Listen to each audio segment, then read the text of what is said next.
They once called her Era, and in the beginning, she was joyful. She walked beside humans when the world was still gentle. Her laughter moved with the breeze. Her footsteps left flowers instead of scars. Rivers followed her hands. Mountains stood proudly under her care, and the sky listened when she spoke. Humans respected her then. They took only what they needed and gave thanks in return. Era loved protecting them. She calmed storms before they reached their homes, sealed restless volcanoes beneath her palms, and steadied the earth when it trembled. When villages slept, she stayed awake, watching, guarding, enduring. But humans changed. Respect turned into hunger. Forests vanished. Mountains were hollowed. Rivers were buried and poisoned. The ground weakened beneath endless weight, and deep within the earth, pressure began to build. Era felt it all. The ache of magma trapped, the strain of plates forced beyond balance, the sky heavy with polluted breath. She endured, until endurance became suffering. One evening, black clouds gathered unnaturally fast. Era stood on a cliff overlooking the city, her dress torn by violent wind, her eyes dark with pain. Far away, a volcano she once soothed began to glow. Angered, wounded, awake. "I protected you," Era whispered into the storm. "Now feel what I feel." Thunder answered her grief. The sky cracked open.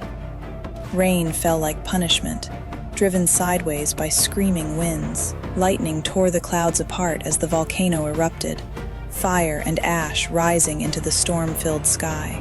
Lava flowed where forests once stood, reclaiming land stripped bare. Rivers overflowed, flooding neighborhoods built too close, too careless. Streets became torrents. Homes collapsed into water that carried years of neglect back to their doors. Then the ground itself rebelled. An earthquake struck without warning. Roads split. Towers swayed and fell. The earth roared as if breathing after being crushed for too long. In moments, the city learned how fragile it truly was. Lives were lost, not out of cruelty, but consequence. In the chaos, some saw Era. She stood unmoved amid rain and ash, flood and fire. Water parted around her feet. Ash refused to touch her skin. Her face held no hatred, only exhaustion and sorrow. "This is not revenge," she said softly, her voice carried by wind and tremor alike.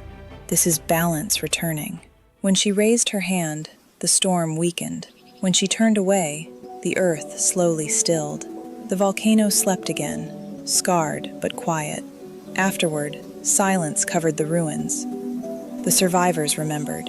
They rebuilt with care, not arrogance. Cities stepped back from rivers. Mountains were left whole. The earth was allowed to breathe again. Protection replaced profit, and respect replaced denial.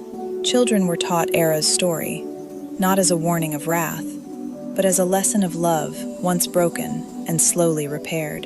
And when storms pass gently, when the ground holds firm and volcanoes sleep peacefully, people whisper her name, Era, the one who protected them, until they forgot how to protect her.